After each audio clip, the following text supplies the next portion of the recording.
Hey everybody, it's the Dynamite Show. Paul Fontaine back again alongside Jeff Hawkins. And we are live on the Fight Game Media YouTube channel, also coming at you on the Fight Game Media free audio feed. If you're watching, please make sure to like and subscribe. And if you're not already subscribed to the Fight Game Media YouTube or free feed on audio, please make sure to do that as well. So, Jeff, Paul, yeah. How many timeshares are you now a part of? None. Okay. It's not anything like that. It's no. I know. I know what it is. It's but you nailed it. Like, I mean, you knew more about Laughlin than I did. I listened to the show, and I mean, it was. I said on Facebook, we were the youngest people on the plane. It was probably 80% full, like about 150 people, and like not a non-gray hair to be found other than our seats. For the budget gambler, mostly. Oh yeah, but you can find action. You can find action in Laughlin. It's blackjack. You know, like I mean, they had tables that were like 2,000 minimum hands. So, retirees love Laughlin. It's like retiree. What's that? My wife called it Disneyland for old people. I was gonna say Branson. I was gonna say retiree Branson, Missouri type of a thing. But it was a free flight. I mean, there's nothing wrong with that. No, we were just ribbing you a bit, Paul. Even the snacks, like they gave us like a bag of snacks. Like, I mean, normally you get like a little tiny thing of pretzels. We got like Cheez-Its and Slim Jims and these little candies. And now you want to impress me? Give me a steak dinner when I get on the flight. No, they did offer free alcohol though. There you go. Yeah. No, I mean, the food in Laughlin was real good. It was expensive, but it was good. And I went home with money. So as far as I'm concerned, it was a win all the way around. But I missed, I watched Dynamite later on when I came back, and my feelings on the show pretty much mirrored yours and Kevin's, like almost identically. So I don't really have nothing to add to what you guys said. I still haven't watched Collision or Rampage. I did watch ROH, which I'd argue might have been a better show than Dynamite. Last week's or this week's Dynamite? Last week's. Okay. Maybe this week too, actually. Maybe. But no, I mean, but I wouldn't say it is because it was too long. If they would have just put like the best 5 matches, it definitely would have been better. I mean, you had Christopher Daniels and Kyle Fletcher. You had Claudio Castagnoli and Brian Keith, which was an incredible match. You have to see it. There's the Kingdom. I saw clips from it, and I like Brian Keith a lot. I just wish they'd go heavy into the gimmick a little. Kingdom against the Iron Savages was a lot of fun. Yeah. All right. Yeah, no, it was. It was competitive. It was real good. Like, I really enjoyed it. Even there was an 8-man women's match that was not bad. So, yeah, I saw that lineup. Yeah, I don't really care for the Billy Starks, Lexi Nair crap, but Nyla Rose entertains the hell out of me, so she was funny. But yeah, I enjoyed that show, and I'll get to Rampage and Collision, but they'll be out of order, and it doesn't sound like I've missed much. I'll ask a question. Yeah. Were you able to listen to we're kind of a stepchild to the Observer site a little bit. Were you able to listen to Dave and his analysis of what's right and wrong with AEW? Oh yeah, and then what advice can Paul give to Nick or to Toni, and what advice can Toni give to Paul? That stuff. And I did listen to that. Yeah. I mean, I don't necessarily agree with everything they said. There's a lot he said that was correct. There's a lot he said I thought that he was incorrect on. I really want Dave to kind of lean into his history and go, hey, go study these guys for a little bit as opposed to what you're doing. Because I don't think they're addressing the weaknesses in the product necessarily by bringing back rankings. Oh, God. I was going to suggest a drinking game of taking a shot every time they mention rankings, but I might be culpable for alcohol poisoning for all of our listeners. My God. I don't understand why only certain matches are important for the rankings, but other matches aren't. Correct. I think it's eventually, it's one of those things where it's eventually going to go the way of the dodo again, because it's going to be too much to keep up with, and it's going to involve too much intricate planning. I have no problem with the actual booking. I have no problem. It's great. Yeah. Like, You're giving Hangman. They're on TV every week. They're getting wins. They're building up to a title match. That's fine. You don't need to have a rankings to do that booking. Like, and then it brings the natural question. They're hammering home the fact that Copeland is 4-0, but he doesn't give two shits about the world title, and he's not going to be in the rankings. And he's not going to be in the title picture. No, because he's got more wins because he has a path to the TNT title. Well, apparently. Well, no, but I mean, automatic rematch. That's the slotted program. Yeah, I know. So they're not going to put him in world title rankings necessarily. I don't know. I'm not a doomsayer because it's a solid number 2 product and it gets good numbers. They're doing fine. Ticket sales. There is no energy to this product whatsoever, though. There's no juice. Not unless you get Jeff Hardy in the ring. There's no edge, and I don't mean Copeland. I mean there's no ed. When you watched other upstart promotions, so to speak, guys that were trying to change the paradigm shift of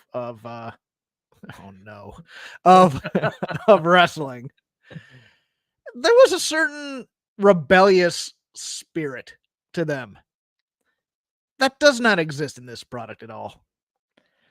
They are coming off very much like WWE Light lately. Yes. Yeah, like the whole thing of like the champion on commentary, while the guy that's gonna be challenging for the belt is in the ring, and the guy in the ring is more concerned about the guy on the commentary desk than he is about his opponent.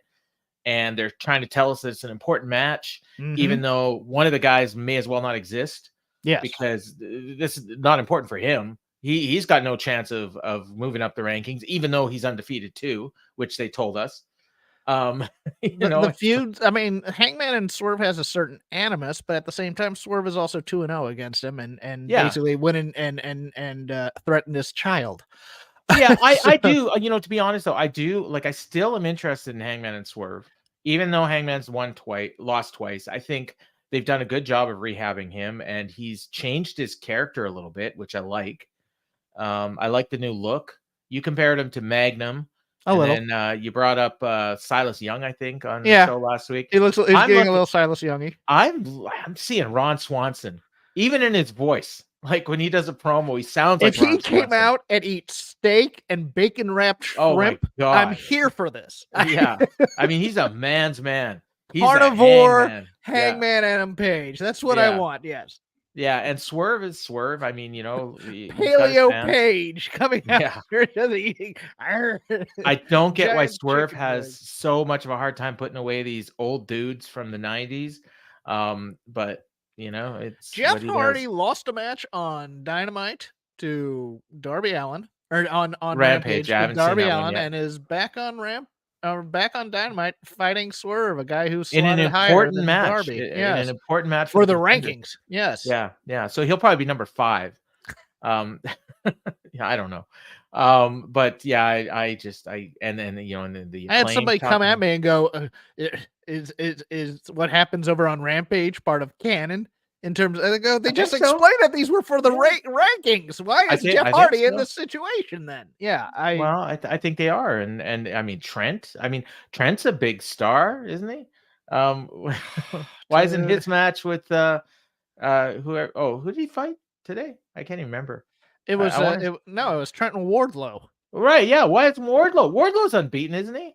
Like he should be in the rankings. Your main event heel stable heaters going 50-50 with Trent Barretta. Those guys are DOA, man. I watched them as Wardlow is floundering in the ring. As I would have the Callis family come out and beat the hell out of him and get him off TV. He winds up to throw the worst clothesline in history and misses it. And then they go to the outside, and you got Adam Cole in his chair, and you got I think Taven stroking a giraffe. I don't know if he was, but he might as well have been. And I'm just like, what a bunch of geeks like these guys are. It's a lot of what this. I don't want to say this show is, but it's. I mean, again, it's a lot of really good wrestlers doing good wrestling. Yeah, and nothing in between. Yeah, and even the good wrestling, like I've seen a lot better wrestling. Than we saw tonight. Well, it wasn't bad, but Yeah, but it's that 3-star mid-range good match, and you see it over and over and over again, and then your eyes start to gloss over, and you're going, okay, we know who's going to go over in this match. There's no drama to it whatsoever. Yeah. Maybe somebody kicks out of a finisher. Yeah, I mean, we did see a couple kickouts I wasn't expecting, but yeah, but still, it's one of those things where it's like, but like the angles and stuff aren't. I mean, those matches were supposed to kind of be palate cleansers between hot angles and things like that, and you're not getting any of that. And I think the crowd probably didn't help. I'm not going to crowd blame. The crowd wasn't great, but at the same time, I mean, look at the house numbers. Look at. Well, that's what I mean. I don't even necessarily mean how they were reacting. I mean the fact that there was nobody there. Like, I think I'd heard there was 1,700 tickets sold. I imagine it got a little bit higher than that, but yeah, that's what they were at yesterday. That's what they were at yesterday. In Georgia. Georgia can't sell out wrestling anymore. What is going on? Savannah, isn't that like a suburb of Atlanta? I think so, yeah. Yeah. I mean, when Cody was there, they would sell out. Wow. You can write to Paul at Paul A. Fontaine on Twitter. They love Jeff Hardy. They didn't react to much else on this show that I noticed. And they reacted to Jeff Hardy, and Jeff Hardy's in the middle of a heel turn. So is he? I mean, I keep hearing that, but I'm not sure I'm actually seeing it. Well, it's a half-assed heel turn, but it's a heel turn. Yeah, I guess maybe. I didn't see the Darby match, so I can't really say. This if you want happy God, this was great, Jeff, tonight. I don't think you're gonna get a lot of it. Oh yeah, there was some decent stuff, but wait till we get to the Bucks. But yeah. But we did actually. We started off with something good. Kind of. Mostly good. I would say mostly good. It was Joe. Joe comes out and he's in his suit. That's a win, right there. Win, big win. So, hello, Savannah. I stand before you, undisputed and undeniable AEW World Champion. This is a night of celebration. A new championship endeavor begins today. And I'm thinking, is he just doing the same promo he did a couple weeks ago? It wasn't quite the same, but he said, tonight, these opportunities must be earned. That's why all of your AEW superstars will come out here and battle for an opportunity at my championship gold. I thought, is there a battle royal coming up that I didn't hear about? Is what I thought. And it's like, no, you may think what you're getting is an opportunity at a championship, but it's an opportunity at the worst night of your life. I'm going to do them like I did Hook. I'm going to strangle you unconscious. And cue Hook, which kind of surprised me. I figured we weren't going to see him again for like 6 months. But he shows up. He grabs a mic and he says, last week you won, I lost. And he shakes his hand and he pulls him in and he says, I don't know when, I don't know where, but I will see you again. And then Joe says, I bet you will. Now, if you'll excuse me, I came here to survey the field so you can get to the back of the line where you belong. Security, take this unworthy challenger out. And Hook fought off all the security, throwing suplexes and his red rum. And then a bunch more security guards showed up and Hook backs off. And yeah, I thought it was kind of cool. It kind of established the fact that, Hook they're trying to tell you that he gained more from losing than he would have if he hadn't fought at all. And I thought they kind of pulled it off a little bit. I disagree in some ways. Fair enough. And I'll tell you why. I liked it up until the security geeks and send this guy away stuff. I just wanted Joe to kind of take that in and go, I'll be here when you're ready. That's kind of a thing. Or even like a kid, you got balls, but no brains. You don't need to put him over strong in terms of Joe, because Joe's a cocky, dude. But you could do the instead, because this felt like a panic move a little bit. This felt like, oh no, we need to get Hook's heat back. He needs to throw around a couple security. Is this because Brian Alvarez said we need to see Hook next week on Dynamite? I think so. I'm going to be honest with you. I thought that was a move, and it's like, and now he needed to.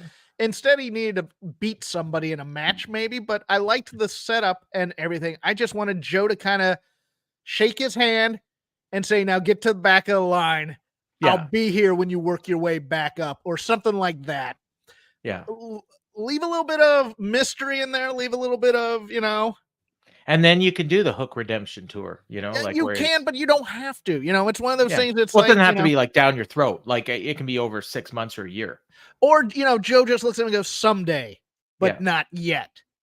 Yeah. As opposed to the get this peon out of my, that kind of Yeah, I goofy get it. stuff. Fair It's enough. like, Yeah. as opposed to I'm a badass. I recognize your badassness, and I'm not going to take any of the heat from you I'm not going to take away any of the heat or shine from you right now. But today's not your day, it's mine. And just move on after that and do it that way. But instead we get security geeks and Yeah. Okay, fair enough. we know what beating up, I mean, it's a trope in wrestling that also started to drive me nuts that none of these guys have security that can handle any of the talent and they never go back out and get security who can handle these guys. Yeah, they're all a bunch of And indie it's workers. never impressive anymore. Because once you've done it 13 to 1,300 times, it's no longer impressive to beat up local indie talent in a Didn't black Wardlow shirt. beat like 15 of them in the Yes! 15-on-1 match? Yeah. In a match that was booked for him. Yeah. He's fighting the entire security force of one city. And he won. And he won.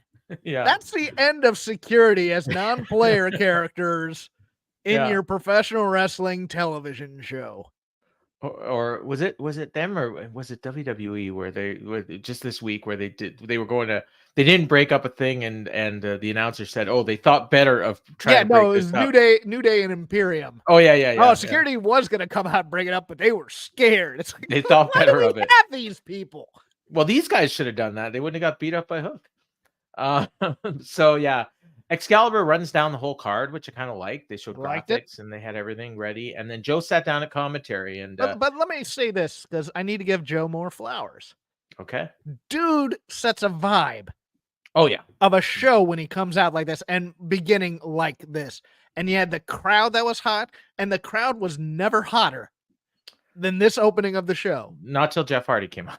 I just can't stop saying it because it blew me away. They were silent for most of the show, and for some reason, they just loved Jeff Hardy. WWE guy. I guess. I mean, there's other WWE guys on this show. I mean, there's other WWE guys on the show though, and just Jeff Hardy. Or Copeland got a reaction. I guess, yeah, a little bit.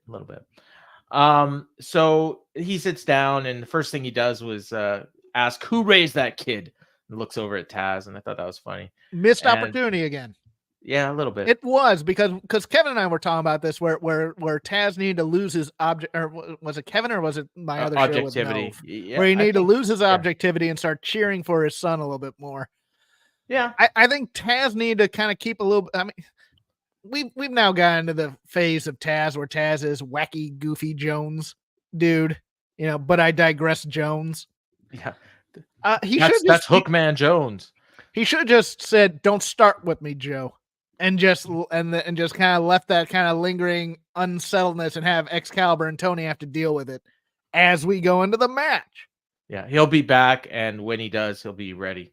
And you better be ready for him or something like that. Again, the general tone, and I hate to go all Lance Storm on people, but again, if you give wrestling a serious tone, people will take it seriously. Yeah. That's all I want out of a product, and I'm not, and I'm getting lighthearted and they're banter trying. And fanfare. No, they're not. They're clear. Well, they are. I just don't think they're succeeding. Because the whole idea here, and Joe set the tone, like you said. I mean, this is everyone that's competing tonight is competing to move up the rankings and get a shot at my belt. And so it was Hangman and Penta. And they pointed out, I think Hangman's 2-0 and Penta's 1-0. And so they're both trying to get in the rankings, which they later said would be out later at the end of the month is when they're going to be back. So Joe and Hangman were just staring at each other constantly. Tony Schiavone called this an important match in terms of rankings, which, I was paying attention after that because I want to know which of these matches that they're doing tonight are important and which ones aren't. And they weren't real clear on that. But they were clear that this one was. Just for Hangman, though, I think. Anyways, Joe was talking trash about Hangman. Hangman, kept stopping what he was doing to stare at him. And I thought this was very much unlike an AEW match because they don't usually do that. But That's what they do on SmackDown and Raw when a champion's out there at the table. And you hit this, you nailed this around the head. And this is now what all pro wrestling does, because I think Impact / TNA does it as well. And a lot of the people here came from there, so it kind of makes sense. I would just wanted Joe to say I don't like Hangman and I can't stand Penta either, and just talk smack about both. And he never even acknowledged Penta. So like, for me, it might as well have been Commander. You know what I mean? Like for all the gate, like Penta had a better match, and I mean he got a lot of nice near falls, and he hit his big moves, and he missed one big move. You pointed out that he hit a sling blade. I missed it. He did. Okay. Yes. Yeah, and some people don't like it when you do that. Penta went for a pile driver on the apron. Hangman reversed it. He went for the buckshot, but Penta hit a Made in Japan, got 2. And then Joe, they went over to Joe, and Joe's angry because Penta hit a 2. Or Penta hit his move, and Hangman kicked out. And then, like, I don't know why he's angry. Then he says, I know who is most worthy to face me in there, and it's not Hangman. So if it's Penta, shouldn't he have been, like, upset? Like, I didn't quite understand that one. But then Hangman hit a deadeye in the apron, then it moonsault off the top rope to the outside, rolled him back in, went for the buckshot. Penta ducked out, but then he did it again, and he got the pin. And basically, you can sum it all up as they did a bunch of moves. Hangman hit the buckshot and won. That was it. Yes. and Hangman, and clearly the fact that they had Joe out here for this match, and I was expecting him to come out for the Swerve match, and he didn't. And Hangman, I thought, looked better, more dominant than Swerve did. I still feel like it's going to be Hangman and Joe. I know everyone's predicting a 3-way, but I don't know why, but I think maybe they're going to do Hangman and Swerve. But then when they book the Dealer's Choice matches, that's kind of a tell. It's going to be a 3-way. I got a note during this match from a friend of mine who semi-lapsed, but he watches wrestling. But he also has kind of a snarky comedic disposition while watching wrestling.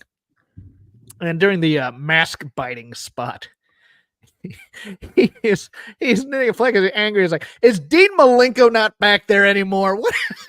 I don't think he is. No, I don't either. That might be part of the problem. It's like, who approved that spot? It's just. I think you nailed this match. It was a bunch of moves, and Hangman eventually hit his finisher. But then I gave it 3.5 stars. But that's how I've broken down. That's how I've broken down a lot of indie wrestling since I've been watching it too. It's guys are just doing a lot of moves until you go full speed, and then somebody actually hits a finisher and can finish it, as opposed to you're working a guy down to get a pin type of a thing. If you'd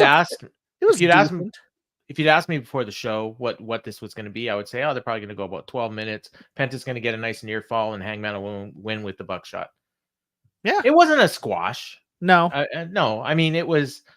Maybe we didn't really have anything enthusiastic from Penta though in this match at all. He knew he was losing. He knew he was losing. He wasn't doing sports entertainment Penta for very long. And this is why I don't think it should have been Penta. I think it should have been somebody else. Somebody was motivated.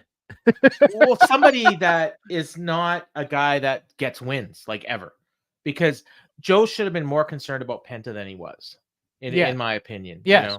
And Penta's had some big wins. He's every time they have one of those 6-way matches for a title shot, he usually wins. Sorry, we're having a tremor here, and I need to run into the bed. No, okay, it stopped. Kevin just had a earthquake where he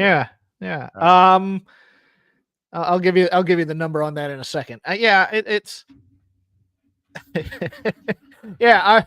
oh God, I'm never gonna live that phrase down, am I? I said 3.5 stars is now the new squash match, and it's kind of true, but it's one of those. I don't know, man. There need to be a lot more in the presentation here. There need to be kind of I won't say sense of urgency, but a sense of brutality from both guys that wasn't there to me for a championship. Yeah. You are trying to impress the champion on how much of a badass you are. And instead you're doing aerial, clean moves and stuff like that. You're not really finding that if this is for a fictional ranking this ranking needs to mean a lot to you if you're going to get this world title match. And it didn't feel like there were any stakes in this match whatsoever. Joe needed to put over both guys as, hey, kind of a concern, but I'm still better than both of them type of thing. Put over what makes this guy good, what makes that guy good type of thing, because that's what he's out for. Is he trying to impress Joe, or is he trying to impress the championship committee? Either. It doesn't matter. As long as he has a want when he's out there, instead of just to do a nice clean match, hit my moves, and get out of there. I'm being a tad facetious because I don't really think there is a championship committee. But now I'm fired up, and you just click that second gear in me, and now I'm fired up about this show, like going, all right, here's what's wrong with it, that kind of a thing. So it's acting, guys. Come on. So Joe, after this match, after Hangman gets his big win against Penta, Joe says that's not even close to making him championship ready, even though he previously said there's one guy in this ring that's worthy, and it's not Hangman. And Hangman just beat that guy. So, but I guess he's a heel, and really, like, you say that, and it sounds like I'm dismissing it, but actually, I think it's because he's a heel, and he's clearly scared of Hangman. He's a heel, but there's a way to do it as a heel where you're not just saying this guy isn't ready yet or whatever. It's again, it's the '80s flair corollary where he's putting over guys where it's like, well, he showed me a little something tonight, but when he gets in the ring with me, it's going to be a whole different story. Well, and he did actually finish with that. Yeah. Because Hangman kind of shouted at him. He says, I'm going to take that belt from you. And then Joe says, you guys can talk him up all you want, but the minute he gets in the ring with me, the truth will be known. That was good. That was a good line. Mm-hmm. So we go backstage to Remarkable Renee Paquette and Orange Cassidy. And I wrote down here, they're probably setting up a Rampage match. And sure enough, that's what they did. And a collision match. And so she says, we haven't heard from you since Roderick Strong said he wants to face you at Revolution. And Orange is like, okay, I'll wrestle you for the title at Revolution on March 3rd. That's like what, 6 weeks away? Well, I'm going to keep wrestling because that's what I do. So I asked Toni, and I said, get some of my enemies and get some of my friends and some of my friends of my enemies and my enemies of my friends and put them in a match on Rampage. And the winner of that will wrestle me on Collision. So I guess he's going to do it. I put way too much effort into that than Orange did. And then words from Orange Cassidy. Yeah. And then he kind of looks around and he says, well, I got to go. By the way, update 4.5 earthquake in San Bernardino. That's what I just felt. Oh, okay. And Kevin had the 4.4 and it knocked stuff off the wall. Orange says, I got to go. Trent's got a match. And you see that Wardlow guy? He's kind of big. And Renee says, yeah, a lot of meat. That they just ended, and this was like really, I don't want to say bad, but it wasn't good. It was supposed to end awkwardly. And it's a timing thing, and they didn't really hit the timing all that well. It was, it got the Orange is funny because he doesn't care type of. And Renee got to say that someone has a lot of meat. Yes. Yeah. And then we go to the Bucks arriving, and we're like half an hour into the show, and some production guys come up and give them today's format, and one of the Bucks looks at it, and they're like, "Ooh, angle alert!" And it's like, and they get stopped by Scoops Marvez, and he asks, "What's your first plan?" Marvez finally earning a paycheck after 3 months. Well, because it's only the Bucks that he talks to. That's true, yeah. And he asks, "What's your first plan?" And Nick says, "First of all, you need to show us respect and call us by the names on our passports, Matthew and Nicholas Jackson. And as the last two remaining surviving EVPs, morale is through the roof. And we're here to make sure this show runs smoothly. So let's have a killer show." And then they run into Top Flight, and they give them hell for arriving late. And they say, "We've been here since 1 o'clock. And then they're like, "Why aren't you in your gear?" Or you are in your, or why are you in your gear? You don't have a match or something. Like, I don't exactly know what was going on there. And he says, "Next time this is going to be a fine." And then of course the announcers had to ruin the joke by saying, "Oh, the Bucks just got here and they're criticizing them for arriving late." Yeah, we got it. This Blue Goats. I'm gonna hate this Bucks shit. Sorry. Not only that, there were better jokes if they had just workshopped this a bit, because number one, if they get the rundown, they should tear it up immediately and try Yes. and rewrite it. Because Yeah. that's the point of this bit, is that they're twin Vinces. Yeah. Number Well, two. like, let's not send Joe out there. Let's Yes. let's not send Joe out there. Let's not start the show with Joe. Let's start the show with us this week. Yes. Yes, it did. It was just a quick tremor. The other one, which gets the heart of the Vince McMahon stuff, is yes, he wants to be called Vincent. Oh yeah. By Pierce, but by his employees, he's Mr. McMahon. And so what he should have done is you will address us by our names, Mr. Jackson or Mr. Jackson. Yeah. Well, Mr. Jackson, which one should I talk to? It doesn't matter. Just call us Mr. Jackson. I'm Mr. Jackson. He's Mr. Jackson. Yeah. Yes. I'm watching this going, that's the most obvious joke you could have made here. Yeah. And you didn't make it. And maybe it's coming.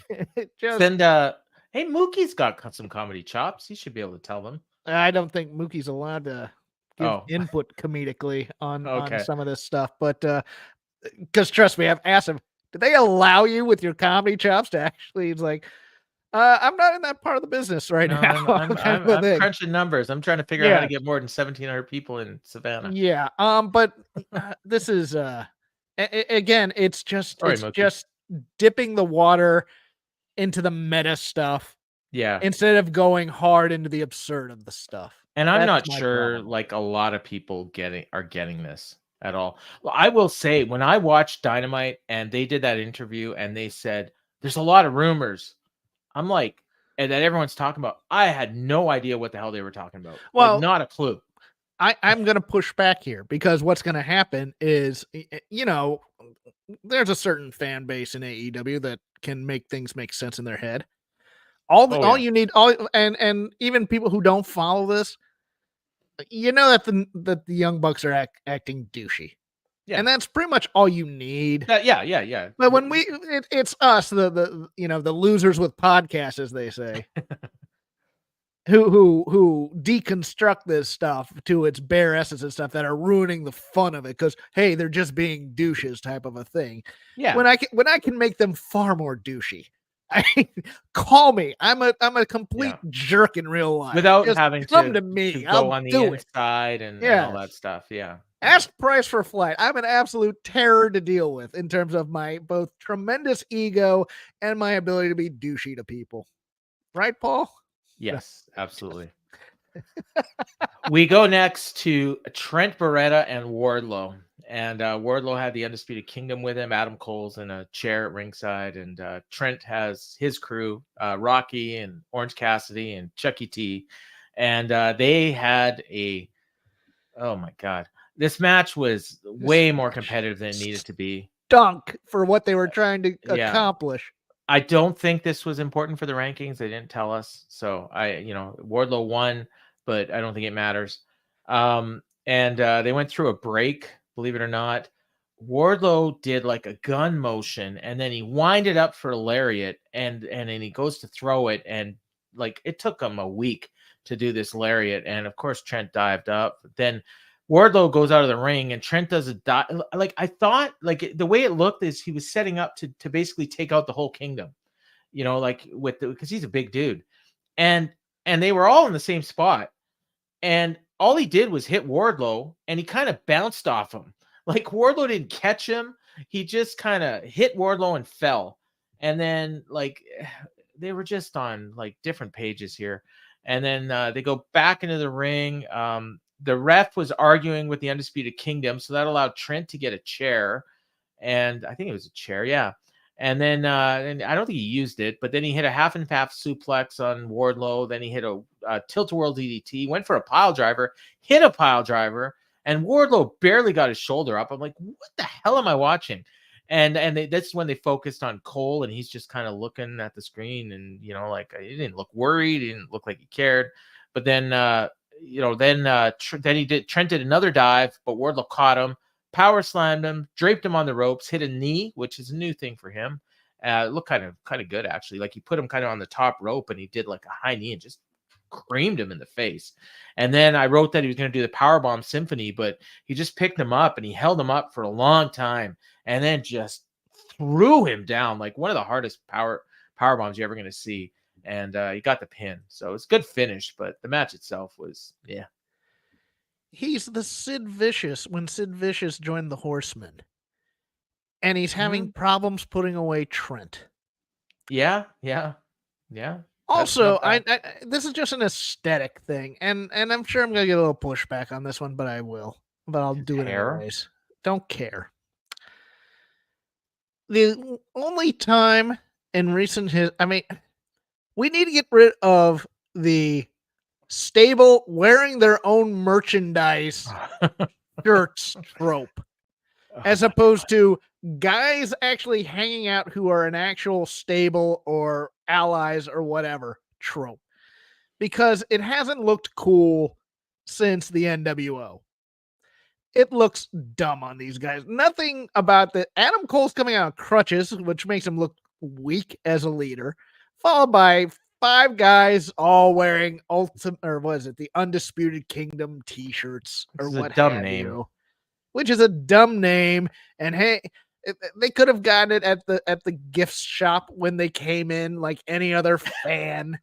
You don't need to. Do they not know who they are?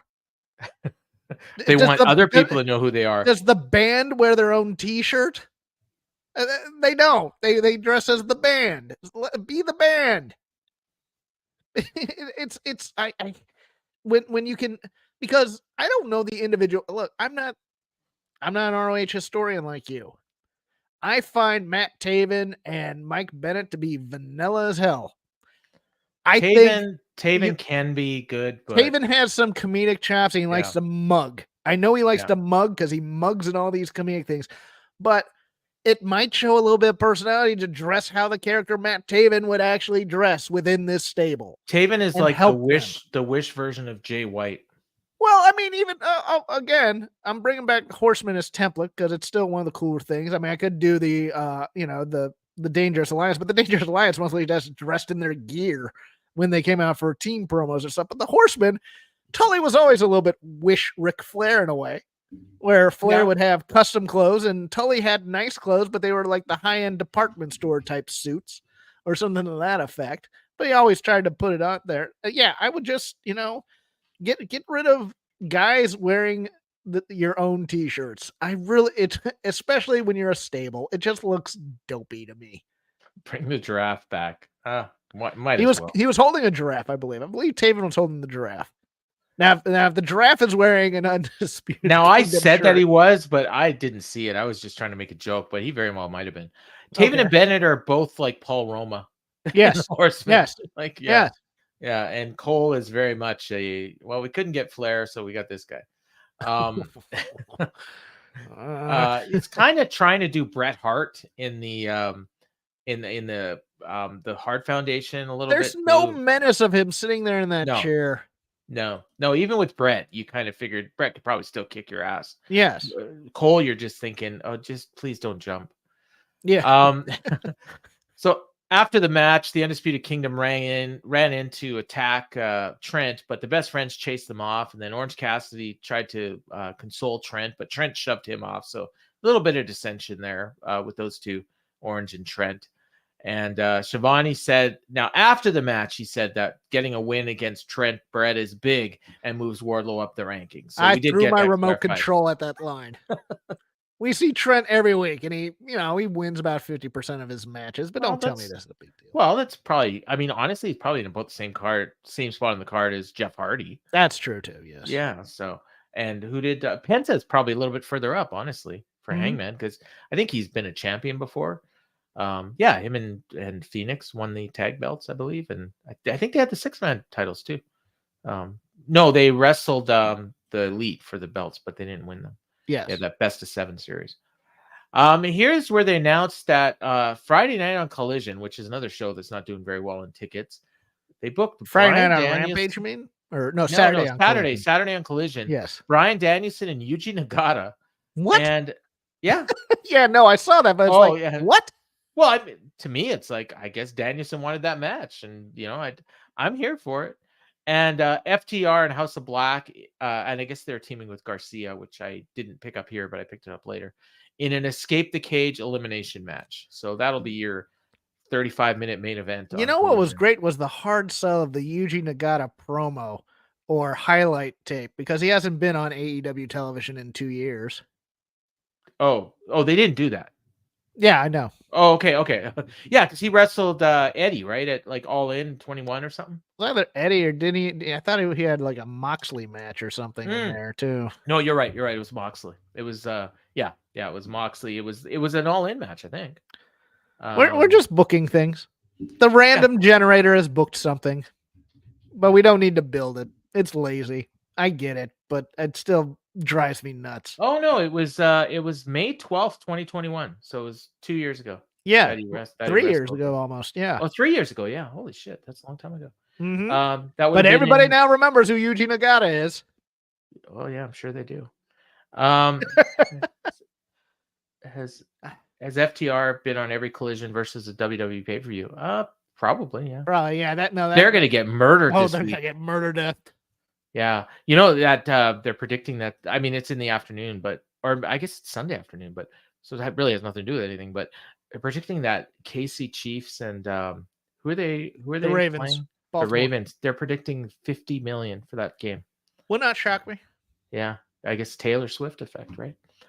So yeah, we got a video package. Speaking of video packages, we got a video package for Suzuki and Copeland. So this was kind of cool. They showed highlights of Suzuki's previous AEW appearances and some New Japan stuff.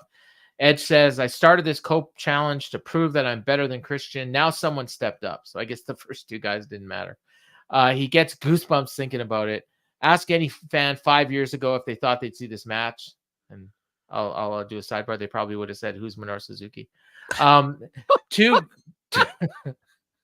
Wow, come on. You're not wrong, but you don't have to say it.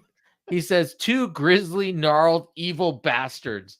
And I got 3 words to describe this match. Grit your teeth. Said grit just to piss Garrett off, because Garrett hates when he does that. Yeah, Griff Garrison's in the mud. Was it 2 or 3? Did he? Because it was Garrison. It was Moriarty. Was there someone else too, or just those 2? I thought it was just those 2. Oh, okay, so yeah, now it's 3. No, because they said he was 4-0, and it's going to be a long time before he gets to 5. He said he's going to need some time off after this Minoru Suzuki match. Dante. Dante, that's a 4. That's the other one. Yeah, Dante Martin. Wow, murderer's row there. I can't drink when you do that. Sorry. They go to Remarkable Renee Paquette. Oh my God, this segment. At the top of the stage, she calls out Deonna Purrazzo. And then she calls out Toni Storm. So they sit down for an interview on the stage. Keep in mind, this is on the stage. And of course, Toni Storm's thing is in black and white. And then they do a long shot. And somehow they got half the screen in color and half the screen in black and white. So yes, they wanted to show off their toys. Yes. Yeah. So so Toni's in black and white, and so it was ridiculous. So Toni spoke, and I gotta say, I'm gonna recap what they both said here. Yeah, but here's what I want you to do. Okay. I want you to go through the entire recap. I'm gonna keep quiet, and then give your opinions, and then throw it to me. Please. Okay. Well, you'll be imitating the crowd, because the crowd there was nothing until they got to the very end, but they were like silent. They were hanging on every word. This needed JR to make some comment about. Wait, I'll impersonate the crowd. Okay, you do that. So, she said, I need to speak first because I have a massage booked for 11. Apparently, you were body shamed. I think it's ridiculous. There's so much more to shame about you. And no reaction. Yes, we do have history. That doesn't mean you can waltz in here and use our past friendship to get a title shot. All of my friends have been less talented than me. You may be the greatest technical wrestler in the world today, but let me make one thing clear. If you step into that ring with me, I will twist your lips so hard you will need an epidural. And Deonna, and chirp, chirp, chirp from the crowd. Deonna grabs her mic. This is insane. I didn't come here to make friends. I came here to become the AEW Women's World Champion. You used to be my friend. I have no problem earning a title opportunity and winning arm by arm. You see, this isn't the Toni Storm that I want to wrestle. This delusional sham. I want to wrestle the Toni that lived on dojo floors, the Toni Storm that moved to America and lived in my house. That Toni Storm was one of the best in the world, and the one I want to beat for the AEW Is this World still going? title. Dig down deep and find that version of I yourself. need nachos. I'll be right back. And if you need any further reminder, take a look at your ankle. It looks a lot like mine. And she pulls up her ankle and it shows a tattoo. And then Toni pulls up hers, shows her, and she seems shocked by the tattoo. You might have everybody fooled, Toni, but not me. And then Toni responds, you know what, Deonna? You can take your little tattoo and blow it right out your bum hole. And then they threw shoes at each other. Deonna tried to put the Venus de Milo on her. Mariah saved. Deonna took out Luther with a kick. The crowd popped for the attack at the end, but like to say they were silent is it was bad. It was bad. It was real bad. Kevin and I slaughtered the Toni Deonna segment last week. I didn't remember it. You remember Deonna came out, it was an in-ring interview, and then Toni ate her alive afterwards. See? Other people fell asleep too. Number one, the opening line in its own right needed to be called out because Toni goes, I heard you were body shamed last week.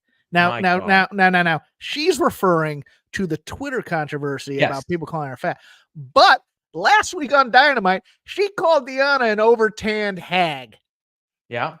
That's body shaming too, guys. That needs to be called out. And then Deonna, who needs a producer or something to help her, because I thought her delivery was like her delivery was fine. Her voice didn't crack this time. No.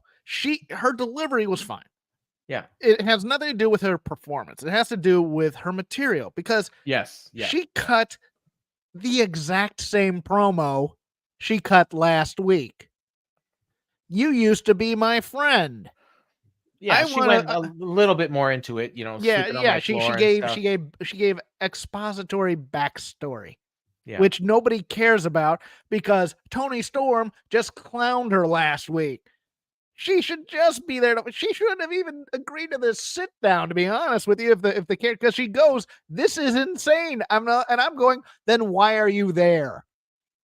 Yeah. Because you're sitting there dealing with a crazy person, and instead you're trying to talk her back into sanity, and that's not what makes a good feud. It's not going to work either. Yeah, it's not going to get you over. So you should be mad as hell. You just say, you know what, Ty, I don't know what the hell this is, but I'm going to beat the crap out of you back into and turn you into all sorts of different colors so you're not just black and white. Boom. Oh, we're there. That's a good line. That's I'm writing on the fly here, and I'm doing better material than people who are actually thinking about this. So but I was like astounded at how quiet the crowd got. Like, but they laughed at Toni, and that's great. Barely. But the point of this segment isn't to laugh at the funny, wacky things that Toni does and says. The problem is you're supposed to be rooting for the other person to kick her ass, and you're not. Well, and that's the other issue is that the people like Toni. Yes. And so it's killing all the baby faces that she's going up against. And then again, we repeated that with Swerve, with Toni, with Nana out there chanting, "Whose house? Whose house? Whose house?" I'm not even sure Swerve's a heel, but I'm not either anymore. But I mean, it's one of those weird things where Nana still is. So yeah. So this was a bit of a miss.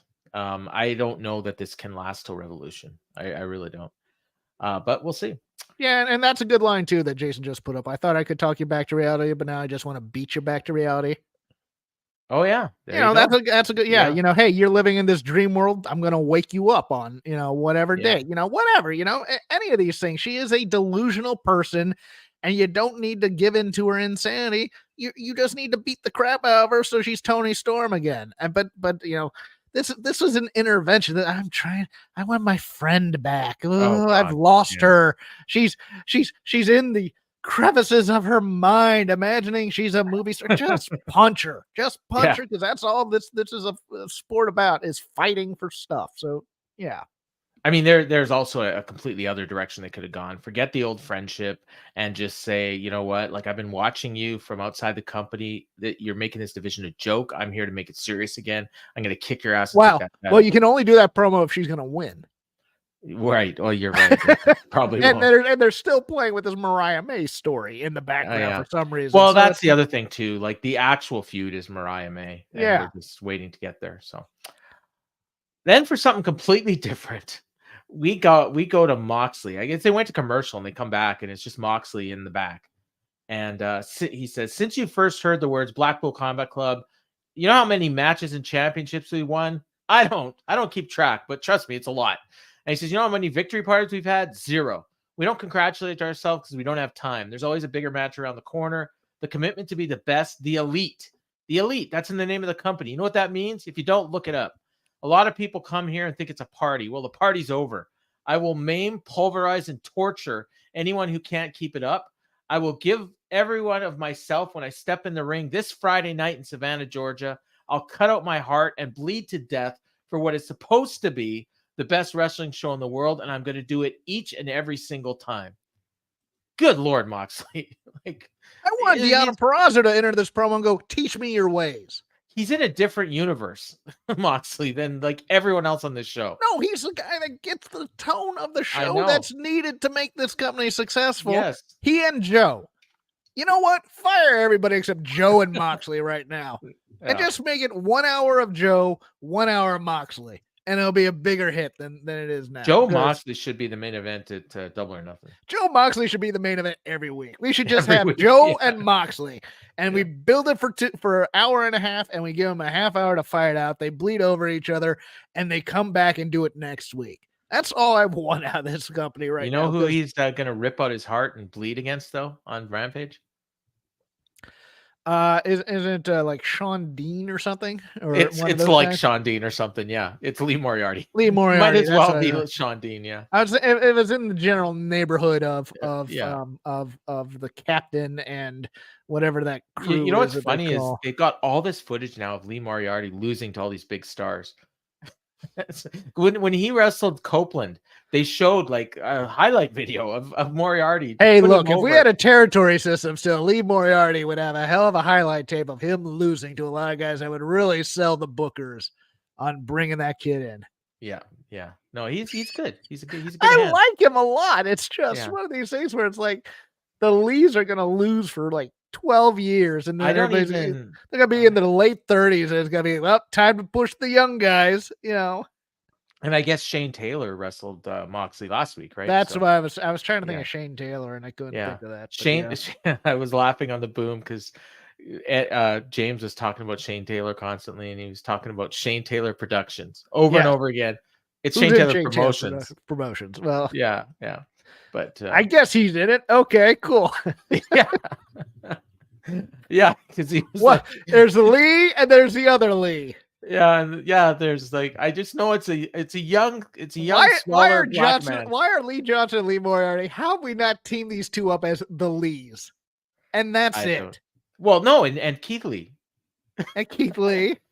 They could be a 6-man. Sure. No, when you bring them in, because we like. Well, actually, I honestly think at some point Keith Lee is going to be in Shane Taylor Promotions again. So it's going to be Shane Taylor and 2 Lees. We don't have these 6-man teams that we were pining for. Oh, we need trios titles. We don't have them anymore. It's been like a year and a half. So sure, we'll have we the have Lees. 2 now. We have 2 now. Yeah. Although I think they're about to become a 12-man belt.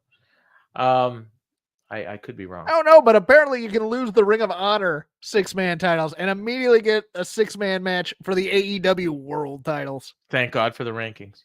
Yes. Then we go to 2 people who, if you only watch AEW, and especially if you only watch Dynamite, like, you've forgotten that these people existed. But I see them every week on Ring of Honor. And this promo, as bad as it was way better than the stuff they do in Ring of Honor, believe it or not. These are the worst performers on national cable television. Johnny TV and Taya Valkyrie. Oh, okay. Oh my God. Well. Taya says, let me reintroduce ourselves to you, the most TV-ready couple in AEW. And you know they have this ROH Women's TV Championship that they're going to allegedly have a tournament for at some point. She's gonna win. Like, her initials are TV. Her husband is Johnny TV. Like, this, she is winning this belt. Like, Their child is Mikey TV from Charlie and the Chocolate Factory. Oh, I didn't know that. No. So yeah, they're the most TV ready couple in AEW. Can I've been watching. Can I pause you here? Yes. You do realize that this entire promo was basically The Miz. Oh yeah. The most must-see WWE super. I just went, oh my goodness. And a very, very poor imitation of Maurice. As Mr. Morrison is a close personal friend of mine, that will be the extent of my criticism of this act. He's a bad actor. I will not stand in your way though, Mr. Fontaine. Okay. Well, I'll recap. Mr. Hawkins, for personal reasons, does not want to go too far into the criticism. Fair enough. Some things are pissing me off. That girl trying to jump to the front of the line, Deonna. Yeah. Listen, I'm not one of those girlies who don't know who the virtuosa is, so I'm challenging you for the Dynamite next week in New Orleans. Then you can get to the back of the line. And then Johnny has his one line, and he says, "Baby, get back." And they kiss and swap spit, and this is what they do every week. My personal contender for worst feud of the year is in ROH, and it's Dalton Castle and Johnny TV. Are they feuding? Doing this? Yeah, okay. They're doing this bit where Dalton Castle hasn't slept since Johnny TV cost him the 6-way survival of the fittest match at Final Battle, and he's trying to get a match with Johnny, and Johnny doesn't want to wrestle him, and Dalton Castle gets more and more disheveled. Lexi Nair does bad acting, and Johnny and Taya try to do worse acting, and this every week we get one of these skits. It's that brutal. Sounds absolutely dreadful. That's worth your $10 a month right there. Yeah. But then you also get to see Nia say, "Surprise, bitch!"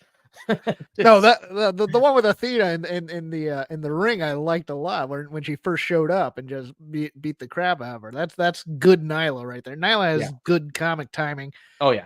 Dalton Castle up until a certain point I like, and then they give him more lines and more character work, and I don't want to see that. Well, and now he's not even doing his character anymore. He's doing like, I've seen this character. I can't remember the name of it. It was in Paradigm Pro Wrestling in Las Vegas. Okay. I can't remember the guy's name, but it's the exact same thing he's doing, and it's bad. But anyways, enough about those idiots. Well, your friend. No. We can continue. Okay. Swerve Strickland and Jeff Hardy. We're not that close to friends. I mentioned earlier, I mentioned it a few times. Crowd was super hot for this. Matt Hardy was with Jeff, and of course Nana was with Swerve, and Nana's working the crowd, and they were chanting "Let's go Hardy," and they were light. Before we go into there, when you watched the Hardys entrance, did it look like they put on the brakes on their shtick a little bit? I honestly fast forwarded through it. Okay, because it looked to me like it was like they came out and Jeff or Matt just decided to start kind of half delete, and Jeff kind of did the and then came down to the ring. I guess this is part of the gimmick change that they're in the middle of. They're trying to be subtle with it when everybody knows what's coming, but yeah. Okay, so and then like later on, Swerve did the dance, and that pissed Hardy off. So yeah, they had a back and forth match. It was very competitive. Jeff Hardy, the guy who, like, this was honestly probably one of his better matches that he's had, like, in, since he came back. Like, he didn't really miss a lot, and he was super over. And I mean, you mentioned in our Discord that that Swerve hit a sling blade, but I'm pretty sure it was Jeff, unless they both hit one. Well, no, I thought it was Swerve. Well, Jeff definitely hit one because Jeff hit it, and then they immediately called it.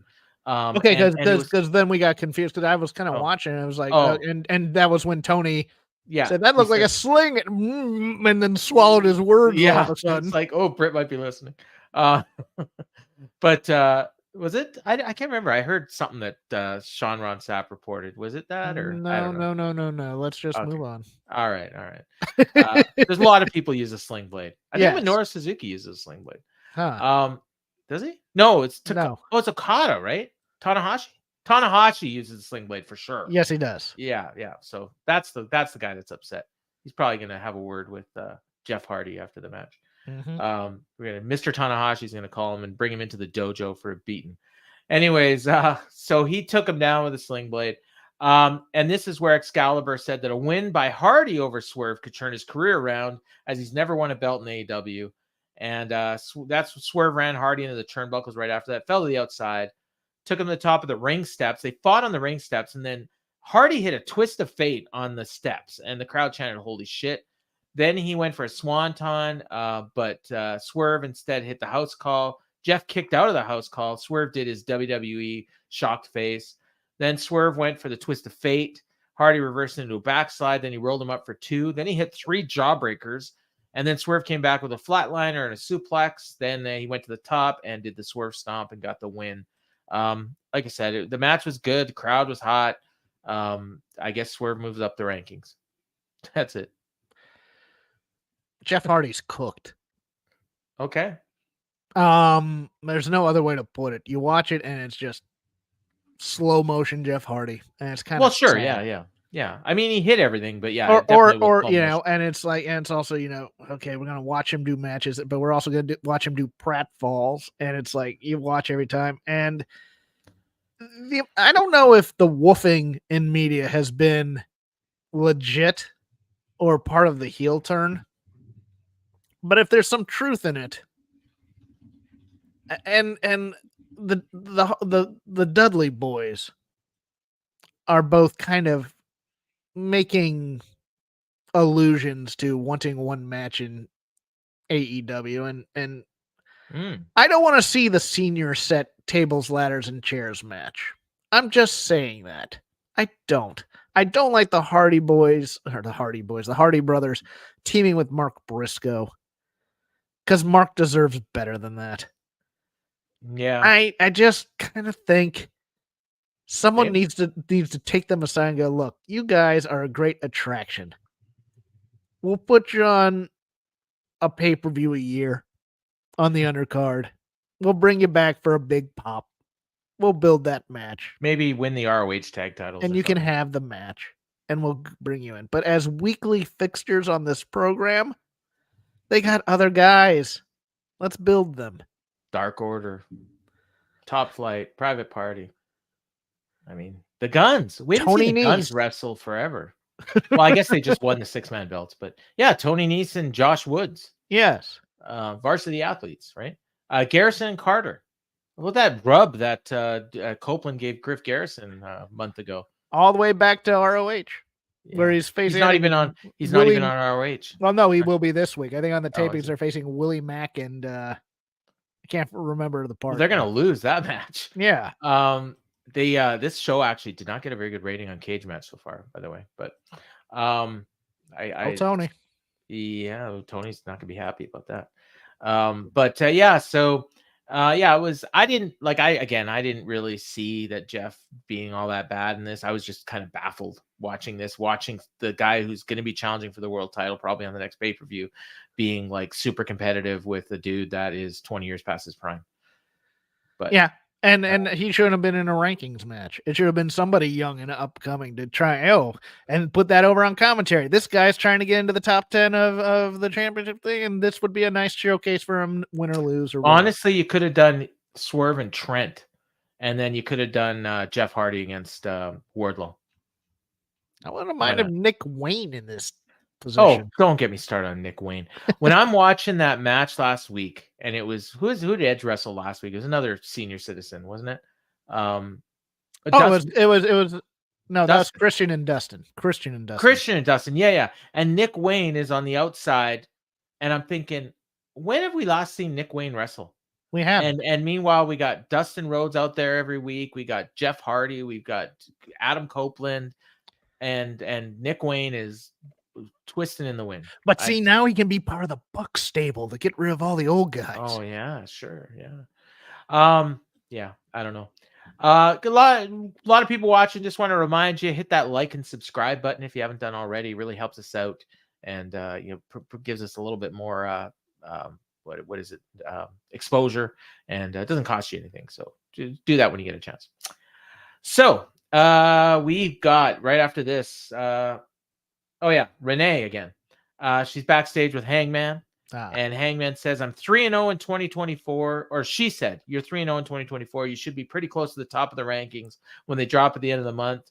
Swerve shows up and he says, "I'm also unbeaten in 2024." And then he says, "And who's the last guy that beat you twice?" And then Hangman says, "New year, new me. And if I was a betting man, I bet someone beats you and knocks you down the rankings." And Renee, this is where she told him that next week they're both in dealer's choice matches, and you get to select the other one's opponent. And Swerve, light bulb goes off in his head, and he says, "Okay, I gotta go."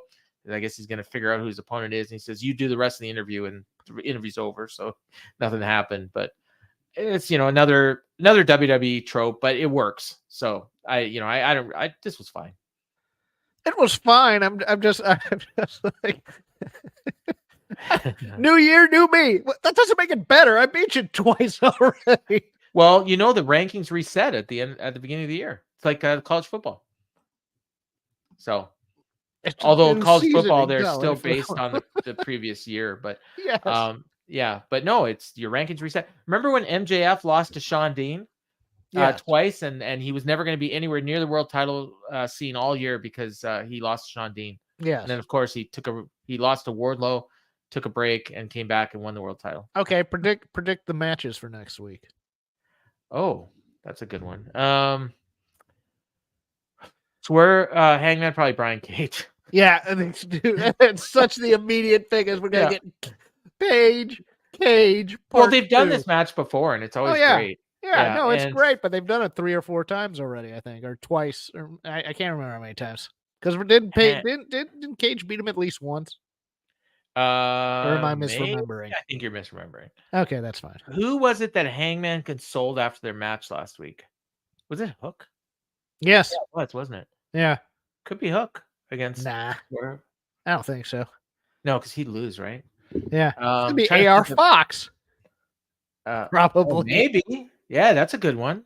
I mean, I don't know what Hangman has. See, Hangman doesn't really interact with anyone other than the Bucks. It's not gonna be the Bucks. Definitely isn't gonna be the Bucks. He's gonna send John Silver down there. No, they broke up. Maybe Vincent? -1. Oh God. Dustin? I don't know. Dustin. Bandito. could be like from out of the company. Brian Keith. Oh, what about Silas Young? Silas Young. Yeah, sure. Yeah. That's an important match for the rankings. Nick Gage. Nick Gage. Nick Gage, Brian Cage, Hangman Page.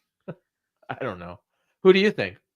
It's definitely Brian Cage. I think it's Brian Cage is definitely the one because they're gonna pick from the Mogul Embassies right there. Although I had an inkling it might be I mean, it could be Quan. He might pick a friend or something of Page's to see how he handled it, that thing. But see if Nick Wayne were a babyface, I'd say it's Nick Wayne. But I think they're gonna go easy here and do AR Fox.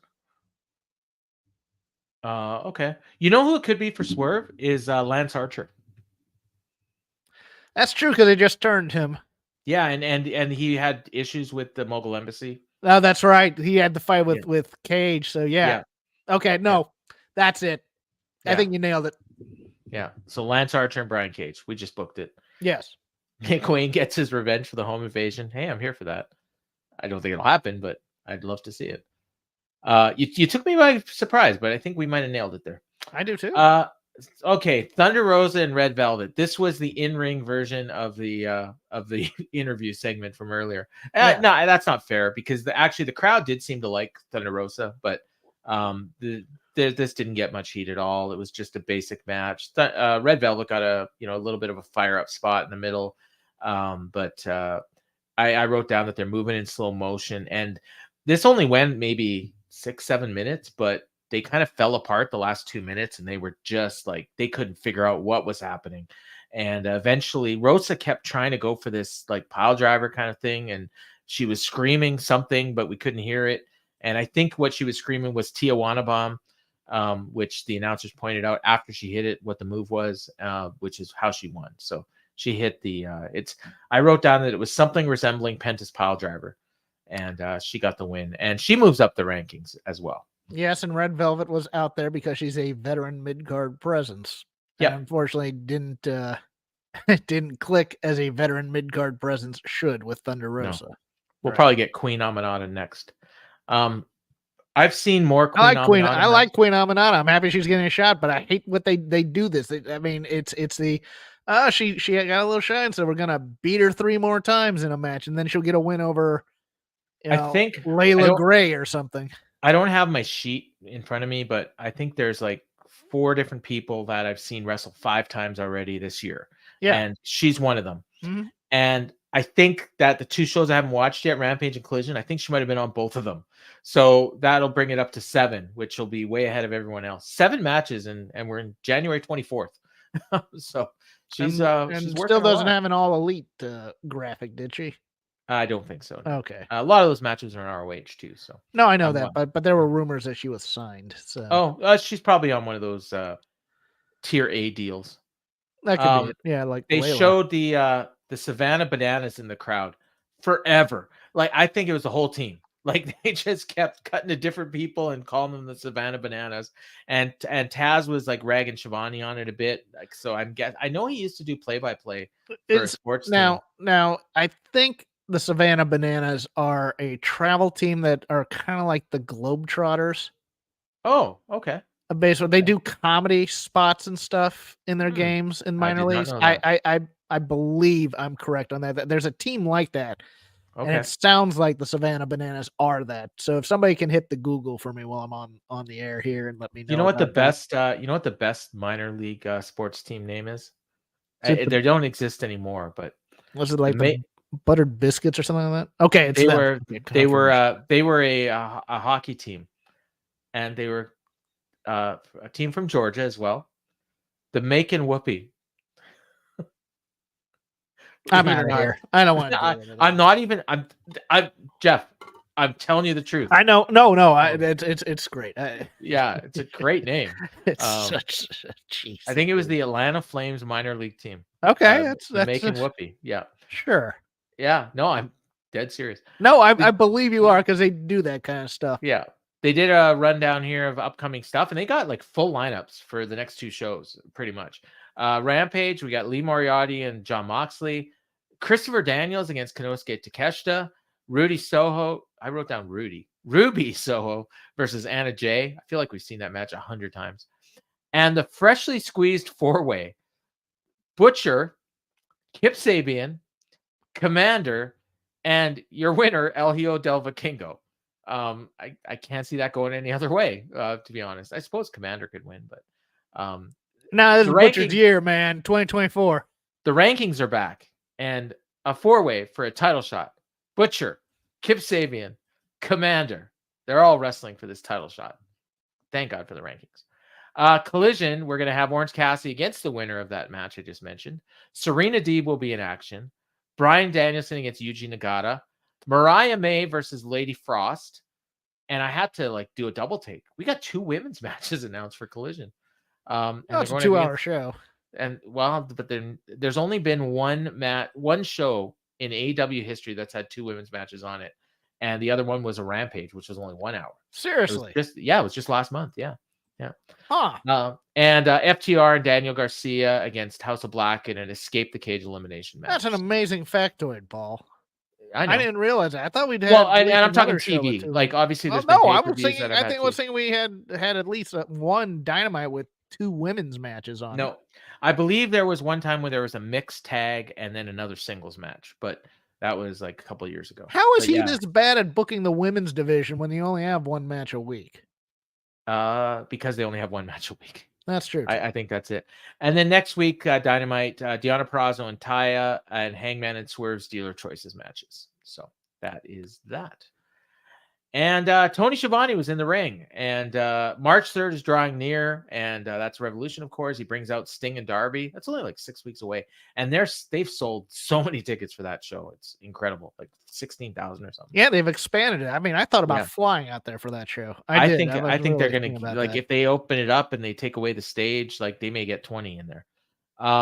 There's a dude in the front row that looked exactly like a young Sting. Like 1997 Crow Sting. It was unbelievable how much he looked like him. So Darby said he wants to talk about a few things. And he says, whenever I do radio and TV, they ask me, what's it like to team with the icon Sting? Of course, they also tell me that I should slow down or I'm going to have to retire before he does. And he said, but that's not what I'm here to talk about. I want to talk about the impact you had on my career. Started in 2015 in my first year in this business, and when your career nearly ended due to a neck injury. All these years later, I heard you're coming back to AEW, and you remember this part, Sting. I flew to your house in Texas. Within 5 minutes, I looked you dead in the eye and said, you still got it. And they cut away to Matt and Nick watching backstage, and they like Matt was talking to somebody over a phone. I thought they were going to cut off their feet or something, but nothing happened. Nothing ever. They were acting like they were being in Gorilla in WWE. Oh, okay. They had the weird television angle that WWE always does, and they were wearing headsets. Yeah, but they weren't like. No, they were, aren't they? Well, no, but they weren't in Gorilla. I don't think. I think they. Well, no, they weren't in Gorilla. They were pretending to be in Gorilla. Right. Yeah. And then he says, I told you to get back in the ring and finish your career on your own terms. And he says, now that the rankings are back, we should be the number one contenders for Ricky Starks and Big Bill because we're 27-0. And yeah, I mean, I don't know why they haven't been perpetual number one contenders. They've beaten everybody. He says, we'd be kind of dumbasses not to take the opportunity. So just like all these years in Texas, I'm going to say it one more time. You still got it. And I'm not alone this time. So he gets the crowd to start chanting, you still got it. He says, what do you say, Sting? Do you want to end your career as AEW tag champions? And he grabs the mic. And Sting, we got Sting chants, and he says, all right, Savannah, I'm all in. And when he says that, they took the shot with the all in London in the background. It was a really nice production thing. They make a lot of mistakes, but this one wasn't. Yeah, but it confused me. Well, because you thought the match was not all in. Yeah. Well, no, but yeah, and I also thought possibly that meant that Greensboro wasn't his last match. And All In would be his last match. And then they go, it's his last match in the States, but he's going to do this one last match. I think it was just an unfortunate choice. Okay.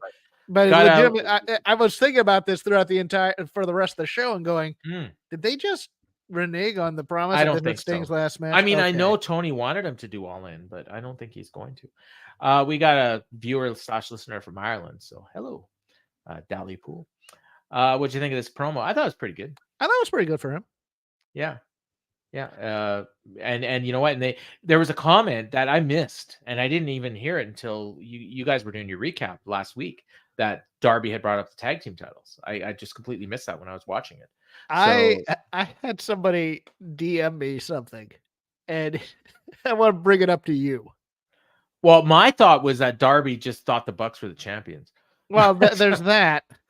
But it's mostly about the last match and the booking of it because everybody's expecting certain things out of it, but they're like because and with the Flair involvement and everything, you know, they're expecting, you know, like Flair's gonna try and turn on him and fail, but friend of mine goes, what if they do all this and Darby turns on Sting? Oh, to end his career. And I thought about it for a moment and I went, there's no way in hell they're going to ruin that moment. And then I went, yeah, but, and thought about it for a second. I don't know how you could book it to make sense, but it's an intriguing possibility to me. Oh, it just is. I'm just going to leave it at that.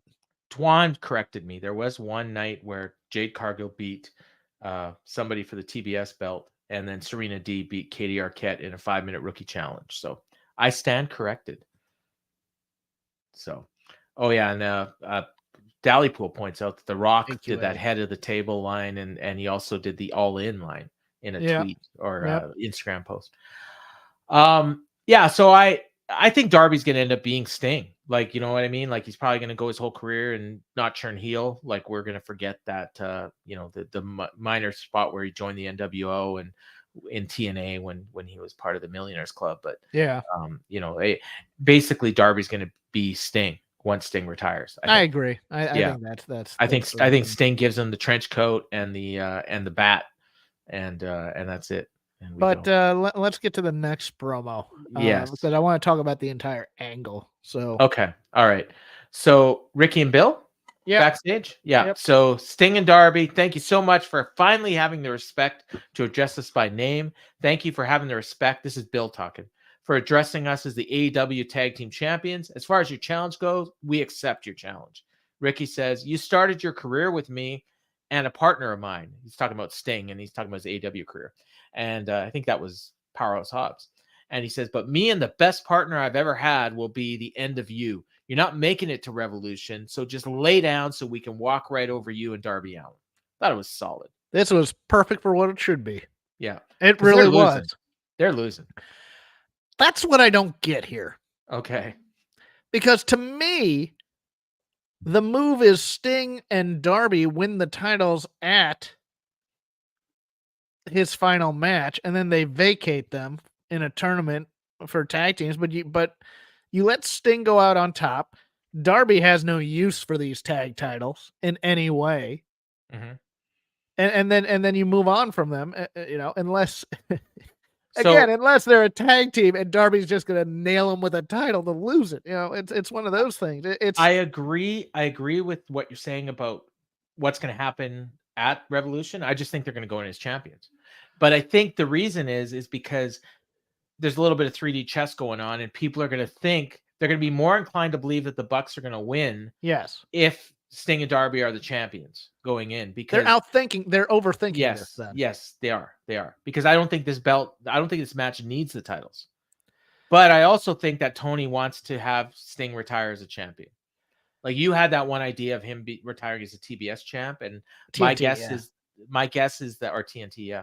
My guess is him retiring as a TBS champion would be very interesting booking for me. Yes, him and Julia Sting, Hart, our first intergender champion in AEW. No, if he I think that was probably proposed to him, the TNT title thing, and he didn't want to do a singles match. I think the Bucks screw Sting and Darby in the match against Bill, and that could be and it turns into a 3-way at Revolution. Yes. Oh, I don't like that. That way you can cover for Sting's deficiency. It can be a walk-in brawl. He can jump off something tall on top of 4 people.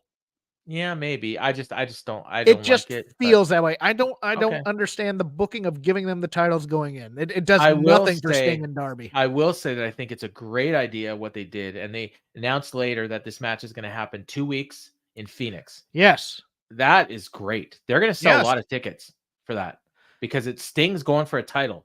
And they owe Phoenix, because Phoenix I think that first time they did AEW there was just a dumb show that they did. Bad card, This is going to be big. This is going to be big, And it's also, I think, they're not going to have much competition that week either. So, this was, Leron points out that the crowd was really bad tonight. Yeah, we mentioned that. If Darby, I like this idea by Jason. If Darby turns on Sting, you could have that one final match at all. That's what I was thinking. Why I thought they foreshadowed that. It's like, okay, one more match. That could be. I'm here for that. But okay. Let me ask you this: Are they? You know how WWE will plot applause lines and cheer lines and kind of in pros. Are they overthinking, thinking that because Sting gets screwed, somebody's going to start a chant of one more match? I mean, maybe. Or it could just be, I would not get the Greensboro crowd angry though and use them for heat. That's the other thing. It's like the Greensboro has too much history with Sting in terms of, they bought /WCW. You don't want to do that. 16,000 people bought tickets to see Sting's last match and to see Sting win. You don't want to let them go on a sour note. I really do. I think that the best thing to do is just basic. Sting and Darby win. They retire as champs. They do a tournament. Tony loves his tournaments, and for new tag team titles. And how about this? Okay, because I'm trying to figure out how we get there. The Bucks screw Sting and Darby from winning the titles from Bill and Ricky by hitting Ricky and Bill. Oh, and then that sets up that sets up a match in another week or so. And then Ricky and Bill lose the titles to the Bucks. The title to the Bucks, and the Bucks go in as champs. But the problem there is, I don't think you want to take away Sting's unbeaten streak. You got that too. Well, He doesn't get pinned though. You can DQ him. Yeah, it doesn't matter. He's still going to be 27. Really? Okay, no, that's a good point too. Yeah. So I just think it's going to be basic. I think they're going to win the titles and they're going to defend them against the Bucks, and then they're going to retire and the belts are retired. That's what I think. So we'll see what happens. Well, I don't think the belts get retired, or maybe that version of the belts type. Well, no, like I mean they'll be vacated. Okay, then, or right. maybe Darby will get to pick a partner. You can get Nick Wayne, Edge or Copeland. Edge, oh God.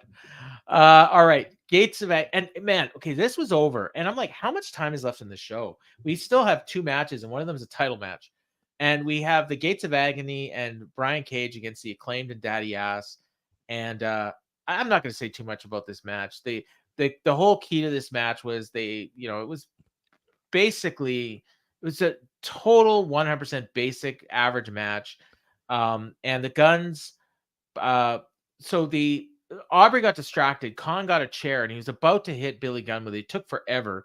And then Jay White took the chair and ran away. And then he sat on the top of the stage. And then the Young Guns powerbombed Nana through a timekeeper's table. And then that ended up allowing the Acclaim to just hit all their finishers. And they even hit the 310 to Yuma on Cage. And then Famous Around Khan, Arrival by Bowens, Mike drop by Caster, Billy covered for the win. Yes, the whole deal was that Jay White returned the favor for Bowens, saving them. That's it. Right. And I didn't even know about that. Against the same team. Okay. Great. There you go. So did they do something on Collision, or like I haven't seen it, so I don't know. No, they did the coming together spot. Oh, when they won the belt? Well, no. They became the okay, gotcha. Scissor Gang. Gotcha. I missed that. They got new shirts too. Yes. Yeah, gold and pink. I just thought they should have been Bullet Club pink, but I guess Bang Bang Scissor Gang has a better ring to it. Not much to say about this. You got anything, Dad? There's not much of a half-life for the merchandise since it's going to be over by March. Jason is right here. The distraction spot with Aubrey was very bad. I mean, and the fact that Khan was taking forever with that chair. Yes. I don't know. I couldn't figure out what was going to happen. I didn't even think of Jay White. I should have, but yeah, it took forever. We got a Serena Deeb video package. It was good. She's returning Saturday. She has a message to the Vision. Professor is ready to return, and the wait is over. I should point out that in that 6-man match, they did a commercial break, and when they came back, Toni said that was the last break of the show. So everything from that point on was pretty rushed. Yes. Yeah, because I think the match started with like 5 minutes to the top of the hour. That was my opinion of Suzuki and Copeland. It was rushed and it didn't need to be, and they should have marked out more time for it. And they did almost nothing. Yeah, they did almost nothing, and this should have been more of a happening than it was. I thought it should have kicked off the show, honestly. They could have gone longer if they would have done that. They could have still done the commercial. They could have taken their time. They could have worked this crowd a little bit more and gotten them hot. Yes, I agree. It's one of those things where this felt anticlimactic to me. I gotta be honest with you. I watched it. I thought it was fine for what they were doing, but it's kind of like, that's it for their one match that they're probably ever going to do. Okay. So Edge came out with a jersey that said VJHC, and I had no idea what it was. And it was I don't know if you ever heard of this, the Violent Gentlemen Hockey Club. That's what this was. Apparently it's a thing. And I'm looking at a picture on Instagram of someone wearing the same jersey Edge had, which was an 11 jersey. And it said Blood and Sweat on the back. This one goes to 11. Yeah, I'm not exactly sure what the point of it was, but it was there. I'm sure I'm not the only one that had that question. So hopefully I'm now on the site. It's kind of cool. Yeah. Adam Copeland, Minoru Suzuki main event. Minoru did his entrance. They didn't screw it up. We got holy shit chants before they even locked up, but it was only like 12 people. They start off trading punches and forearms. I'm not wrong, am I? Like, no. It was pretty light chant. No, you're good. They start off trading punches and forearms, and that kind of fired up the crowd. And then, they did a bunch of stuff, and then they go to the outside. Edge speared them both through a barricade. That got some holy shit chants. And this is where Edge pointed out that Minoru Suzuki won 76% of his fights by submission in MMA and 22 fights. Tony Schiavone pointed out that we're going to go into overtime if need be, because he says that every week. And that this is also the most difficult match of the Cope Open. They barely beat the 10 count, but they got back in. Some people tried to get a "This is awesome" chant going, but they didn't, because these guys were doing pretty much nothing. They got back to their feet. They started trading forearms, then slaps. They knocked each other out. Crowd popped for that. Tony Schiavone, breaking news from Tony Khan, and this is where they announced the title match in Phoenix. We got some "Let's Go Adam" and Suzuki chants. Adam went for a spear. Suzuki reversed it, put on the Fujiwara armbar. Edge escaped, finally hit the spear. Suzuki got a sleeper, and he had this in tight. Like Edge's face was turning purple. Yes. Yeah, and he looked like he was going to pass out. Bryce checked on him, just did the one arm. Screw thing. you, sports entertainment guy. I'm gonna get a little snug with you. This is becoming a thing, right? With this arm drop in, because I know there's a lot of talk about the Joe match last week, and then on Rampage they completely contradicted themselves, and then here they did one and Edge got out. But anyways, I disagree with the thought that this can't be brought back. I do too. As a spot. I think, it was part and parcel of my youth in terms of you have a guy in there, the 1, 2, and then I'm gonna power, the kind of thing. Also, you can have you can also like the ref can stop the match at any time. Yes. So you can do the 3 spot, but if the guy's clearly out, it just gives you another tool to have. Yeah, you can have the tap out, you can have the ref stoppage, and you can also have this 3 drop. Or you can just do it at 1. And then I gotta point out, so after he escapes the sleeper, Edge went to do the kill switch, and oh my god, he couldn't get Suzuki around. Suzuki was not in the right position. He dropped. Suzuki didn't come close to hitting the mat. This was the worst kill switch I've ever seen. Yeah, it wasn't good. But he got the pin. And then after he beats him, he tries to shake Suzuki's hand. Suzuki snubbed him, walked away. The match was fine. It was a Suzuki match, kind of. Not even really. This was not great. I didn't think. I'm sure some people were going to rave about it. I wanted something a little more, and I thought the two of them could have done it. You don't need to have a high work rate match. You got 2 grizzled old bastards in there, and I really wanted to see more of it. I really did. And yeah, and it was 9 minutes, and it was not great. And then so they did that spot, and then Edge said, I would have been disappointed if you would have shook my hand. So I don't know why he asked him to. And then he said, that was a war. I've never been hit that hard in my life. And I think that was a shoot, brother. And he said, the kind of war Christian Cage knows nothing about. Christian, I'm still coming for you. And he throws down the mic. And not sure why we need an overrun for that, but we did. And that was that. Match was fine. I don't think we're not doing that, Dally. But even Suzuki is becoming the law of diminishing returns. Yeah. On this show. A little bit, yeah. I mean, it's been a while, but you get the Suzuki match and he loses usually. I mean, the fact is that I don't think people are clamoring for Adam Copeland against Minoru Suzuki. There's about 15 guys in AEW that I could have said, "Oh yeah, I'd love to see that guy wrestle Suzuki." Adam Copeland's not one of them. Yeah, in my opinion. I'm sure there's some people out there that really love this. I saw people super excited when. Well, I think it was the Styles clash that was really exciting for people. It was one of those things where it's like, all right, Edge has never wrestled a guy like Minoru Suzuki in terms of that kind of style. Yeah, that's true. And Minoru Suzuki probably never wrestled somebody like Edge. And I think that's probably what excited him about the match too. It's like, all right, never and wrestled. Then it happened, and it's like, oh, okay, that's why. So yeah, I don't know. It was fine, I guess. But yeah, and then Tony Schiavone pointed out that that's his 4th, and it might be a while before he gets to number 5 because that this match took a lot out of him, and he was huffing and puffing. Like he worked his ass off in those 9 minutes and 26 seconds, and Minoru didn't even break a sweat. Because he's freaking Minoru Suzuki, murder grandpa. Yeah. All right. Yeah, Jason agrees with you about the spot with the arms. So that's about it. Yep. Big show in 2 weeks. Anyways, next week could be good. This weekend looks fun, but man, there's so much going on this weekend. Hopefully I'll catch up. I still haven't watched Rampage or Collision from last week, but I will. You want to get your plugs in? We're a little over time.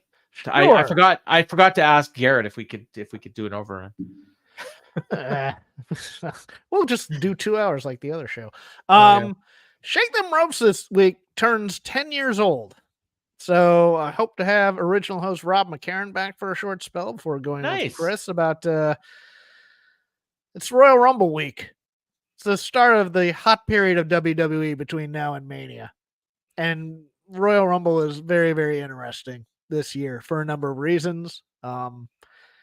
Especially with Dwayne joining the board of directors of TKO, and also we'll talk Yeah. about that big Netflix deal about Raw as well, plus giving our winners for all the matches at the Royal Rumble and anything that we want to bring up on AEW this week that will drop in your podcatching feeds either Friday or Saturday, or maybe even Sunday, depending on when Chris gets back from Dallas. He's on the road right now. You can follow me at Crap Game 13, Arcane Jokes, Bengals football. You know, the usual stupidity from me. Rock gets named to the board of directors, and his daughter is the general manager of NXT later that day. Coincidence? Probably. Me, I'm at Paul Ace Fontaine on the X. You can follow me. I tweet about this about Dynamite, about MMA, UFC, other stuff when I feel like it. Post pictures of my daughter. And I do a show with Brian Frederick about MMA on this very website. It's in your audio feed, In the Clinch, the MMA podcast. We had some breaking news this week from Dana White that kicked off the show. Straight from the horse's mouth, that they signed Kayla Harrison. So you can check that out. Put the clip up on YouTube as well. So yeah.